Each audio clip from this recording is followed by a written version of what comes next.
बिस्मिल्लाहिर्रहमानिर्रहीम। शेख कबीर से मुनासिबत और कल्बी कशिश।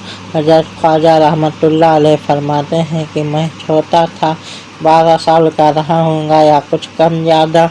उस वक्त मैं लुग़त पढ़ता था। एक शख्स जो ख्वाजा अबू बकर खर्राता के नाम से मशहूर था, अबू बकर कव्वाल भी कहते थे, मेरे उस्ताद के पास आया। वो मुल्तान होकर आ रहा था। उसने बयान किया कि मैं हज़रत शेख बहाउद्दीन ज़करिया मुल्तानी के पास से आ रहा हूँ।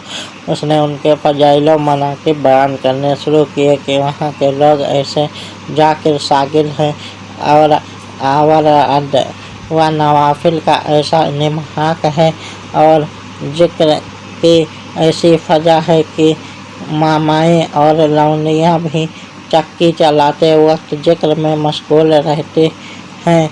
इसी तरह की और बहुत ख़ुसूसियतें बयान करता रहा, मगर कोई चीज़ मेरे दिल में न जमी।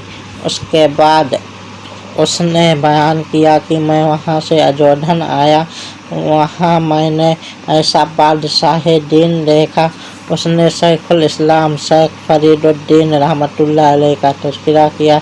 ये सुनते ही मेरे दिल को बेइख्तियार कशिश हुई और उनकी मोहब्बत वारदात मेरे दिल में ऐसे बैठ गई कि मुझे उनका नाम लेने में मज़ा आने लगा और मैं हर नमाज के बाद मज़े लेकर उनके नाम की रट लगाता।